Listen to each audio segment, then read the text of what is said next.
Feliz sábado! Tudo bem com vocês, pesquisadores? Estamos de volta, mais um santo sábado do Senhor. No decorrer dessa semana, nós aprendemos como nos portar na casa de Deus, como ser reverentes. A história dessa semana, ela fala de um amigo que não falha. Esse amigo que não falha é Cristo. Vamos ler o versinho da nossa semana que todos vocês já estudaram e já aprenderam. Quem entre os deuses é semelhante a ti, Senhor? Quem é semelhante a ti? Majestoso em santidade, terrível em feitos gloriosos, autor de maravilhas. Êxodo 15, 11. Então, nós aprendemos que não há ninguém semelhante a Cristo, que Ele é majestoso, é glorioso, que tudo que Cristo faz é maravilhoso, né? Então, nós aprendemos essa semana a história de quando Cristo ele purificou um templo. Então, era Páscoa, várias pessoas vieram para aquela cidade e eles montaram um acampamento, são barracas. Vocês já acamparam? Eu nunca acampei porque eu tenho medo de entrar algum bichinho na barraca, né? Mas aquelas pessoas, elas viviam em barracas. Então, elas montaram o acampamento e estavam todos ali ao redor do templo. Só que junto com aquelas pessoas, existiam pessoas que faziam trocas de moedas, né? Porque eram pessoas de cidades, de países distantes. E aí precisava trocar a moeda a moeda local, que era o shekel. Era a moeda daquele local ali do templo. Então, eles traziam animais, ovelhas, bois, pombos para vender para o sacrifício. E aquelas pessoas precisavam ter o shekel, né, que é o dinheiro da região, para poder comprar aquilo para ofertar no templo.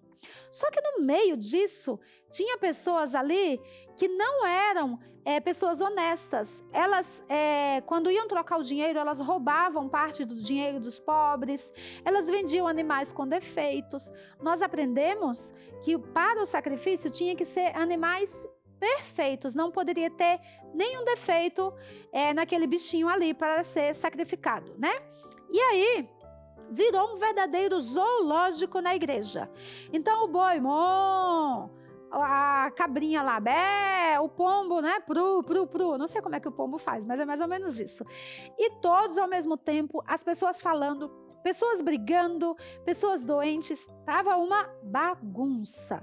E aí, de repente, Jesus chegou com seus discípulos naquele local, ele olhou aquilo e falou: algo deve ser feito, que a gente estudou na segunda-feira. Então, Jesus, ele se posicionou nos degraus do templo, e aí, com um olhar penetrante, ele olhou todos aqueles ali, pegou um chicote, bateu no chão para chamar a atenção das pessoas, né? É a mesma coisa quando na escola os alunos estão fazendo muito barulho e aí o professor começa a bater na mesa, silêncio, silêncio. Só que Jesus não precisou falar nada. Jesus apenas bateu o chicote, olhou para eles assim, e aí eles já começaram a se esconder, a correr dali, aterrorizados, né? E aí Jesus falou para eles o quê? Não façam comércio na casa do meu pai. Parem de fazer da casa do meu pai mercado. Ele expulsou todos eles. E aí, os cambistas, né, que eram as pessoas que trocavam dinheiro, os vendedores, os sacerdotes, todo mundo, fugiu com medo. Até os discípulos ficaram com medo de Jesus. Nossa, esse é o meu mestre? O que aconteceu com o Jesus que eu conheço? Fugiram aquelas pessoas e os discípulos ficaram observando ali. E aí a gente viu que Jesus, ele derrubou as mesas, caíram as moedas no chão, e aí os vendedores tentando catar as moedas e tentando fugir o mais rápido possível para não perder. As gaiolas se abriram, os pombos saíram voando. Imagine a bagunça que ficou naquele templo. Uma confusão danada. Mas às vezes, para a gente organizar algo, às vezes a gente precisa bagunçar, não é?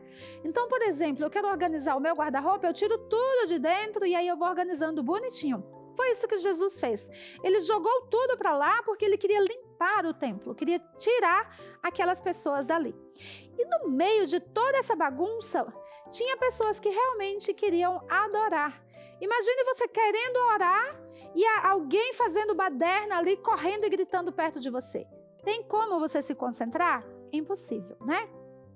Além das pessoas que queriam orar, também existiam pessoas que precisavam de cura, a cura física, né? Além da cura da alma, a cura física. Eram pessoas enfermas que estavam ali à procura de uma cura, tá?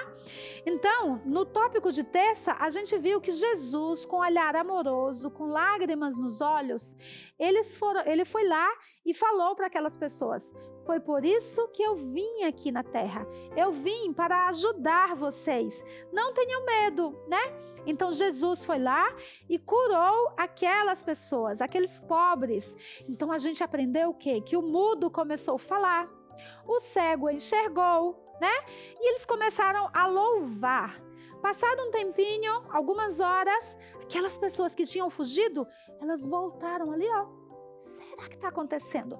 E observaram que reinava a paz naquela igreja. Então o templo estava novamente organizado porque Cristo estava lá. Jesus organizou.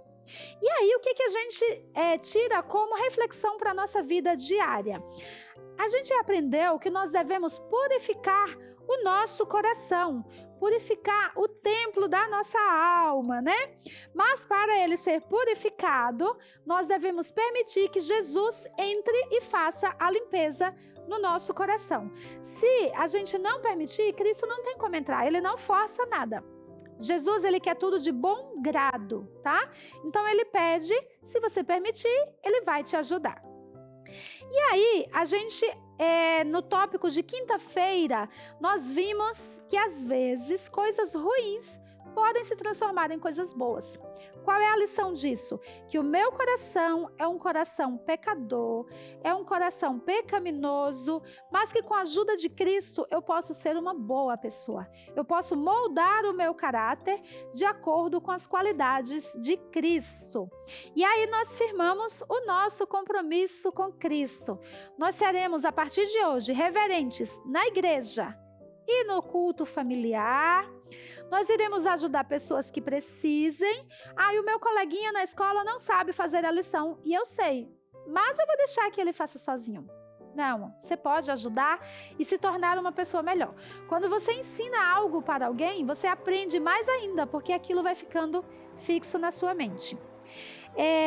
A gente aprendeu que deve manter o nosso corpo saudável, né? Então nós teremos aí pessoas, atletas, que vão cuidar do seu corpo, da sua alimentação, da sua mente. E por último, nós aprendemos que devemos pedir a Jesus para perdoar todos os dias os nossos pecados, porque nós somos falhos. Nós, mesmo que a gente estabeleça uma meta, a gente vai cair, porque nós somos pecadores.